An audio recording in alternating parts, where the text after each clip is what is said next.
ક્યારેક એવું બને ને કે પાડોશીઓ વચ્ચેની નાની અમથી વાતનું વતેસર થઈ જાય, અને એ પણ જ્યારે વાત હોય ગેસના બાટલા જેવી એકદમ જરૂરી વસ્તુની.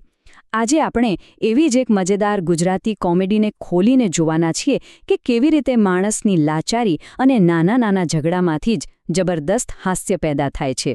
વિચારો તો ખરા, એક ગેસના બાટલા માટે કોઈ શું શું કરી શકે. આ વાર્તાના જે પાત્રો છે ને, એમના માટે તો આ કોઈ સામાન્ય બાટલો નથી. અરે, એ તો ઘરની શાંતિ અને અસ્તિત્વનો સવાલ બની ગયો છે. જોઈએ ચાલો, આ એક બાટલો એમને ક્યાંથી ક્યાં લઈ જાય છે. બસ આ એક જ વાક્ય આખી વાર્તાનો પાયો અહીંથી જ નંખાય છે. 3 દાડાથી ધક્કા ખાઉં છું, બાટલો નથી મળતો. આ ખાલી એક ફરિયાદ નથી, સમજો. આ તો એ નિરાશા છે જેમાંથી હવે જે અંધાધૂંધી અને હાસ્યની રીલમછેલ થવાની છે ને, એની આ શરૂઆત છે. તો શરૂઆત થાય છે બાટલા માટેની બૂમાબૂમથી. કેવી રીતે ઘરની એક સામાન્ય જરૂરિયાત એક મોટું સંકટ બની જાય છે. જો વાર્તાની શરૂઆત તો એકદમ સામાન્ય સમસ્યાથી થાય છે, અછત. પણ આપણા જે મુખ્ય પાત્ર છે ખેંગારજી, એમના માટે આ કોઈ નાનીસૂની વાત નથી. ના, એમના માટે તો આ એક પર્સનલ આફત છે. અને કારણ છે એમની પત્ની તરફથી મળેલી સીધી સડ ધમકી. અને સંકટ પણ કેવો, પત્નીએ સાફ કહી દીધું છે, બાટલો લાવો નહીંતર રસોડું બંધ.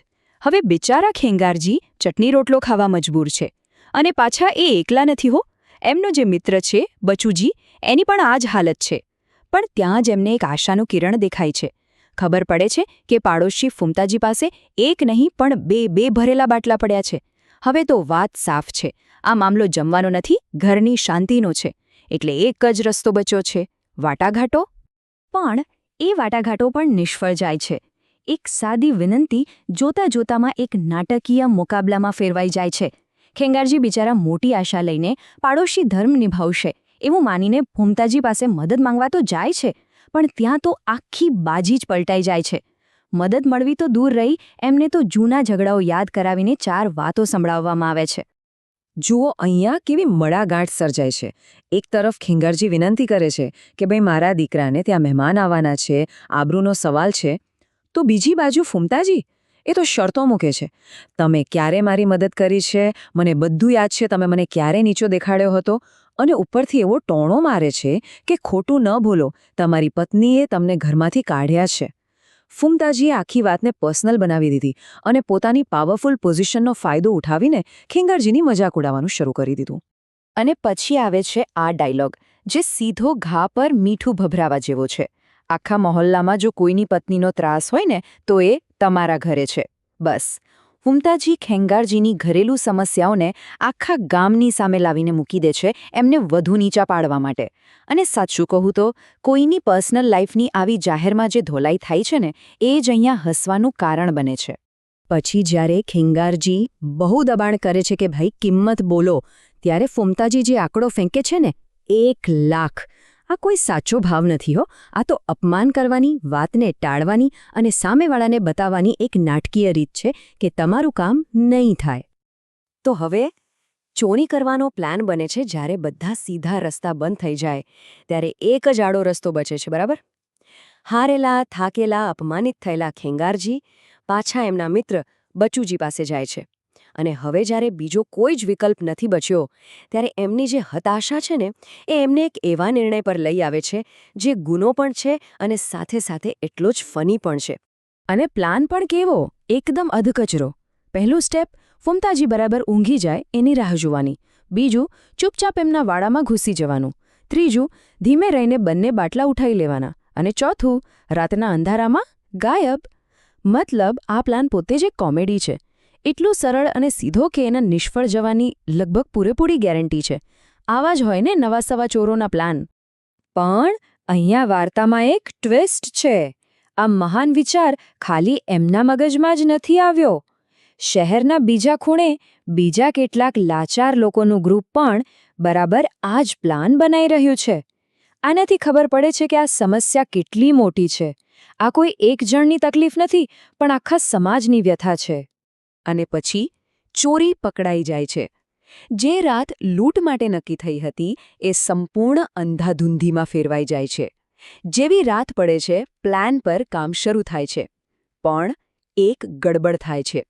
જે બીજા ચોર હતા ને એ લોકો પહેલા પહોંચી જાય છે અને સફળતાપૂર્વક એક બાટલો ઉઠાવીને જતા રહે છે. હવે જેવું ખેંગારજી અને બચુજીનું ગ્રુપ ત્યાં પહોંચે છે બરાબર એ જ સમયે કિસ્મત એમને દગો આપે છે. ફૂમતાજી જાગી જાય છે. એ બહાર આવીને જુએ છે તો એક બાટલો ગાયબ અને સામે કોણ ઊભું છે? આપણા બંને મિત્રો. બસ રંગે હાથ પકડાઈ ગયા અને સીધો આરોપ લાગ્યો, અડધી રાતે ચોરી કરવા આવ્યા છો? અને એમનો જવાબ એ એમના પ્લાન કરતાં પણ વધારે હસવા જેવો છે. સીધો ઇનકાર. અરે ના, અમે ચોરી કરવા નથી આવ્યા. અસલી ચોર તો અમને જોઈને ભાગી ગયો.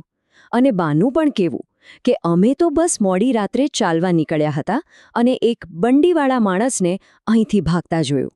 આનાથી વધારે ખરાબ બાનું કોઈ હોઈ શકે? અને પછી જે ધમાલ મચે છે એ તો પૂછો જ નહીં. એકદમ અંધાધૂંધી. આ ગ્રાફ જુઓ, બસ આવો જ માહોલ છે.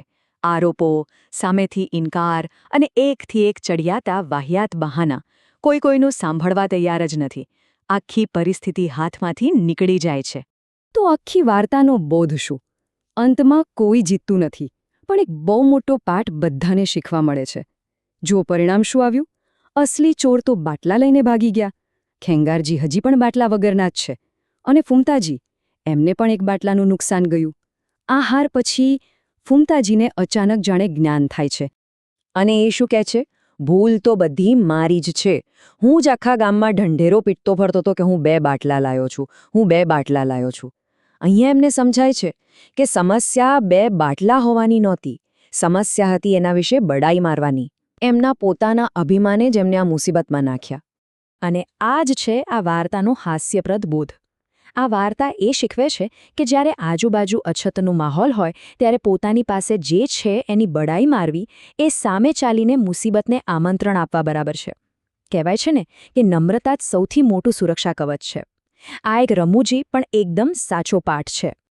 તો છેલ્લે સવાલ એ જ ઊભો રહે છે, વખાણ કરવો કે પછી પછતાવો? આ વાર્તા આપણને એ જ શીખવી જાય છે. અભિમાન અને મૂર્ખતા વચ્ચે બહુ પાતળી લાઈન હોય છે. અને આ એક એવો સવાલ છે જે કદાચ આ બધું હાસ્ય પૂરું થઈ જાય પછી પણ મનમાં રહી જાય છે.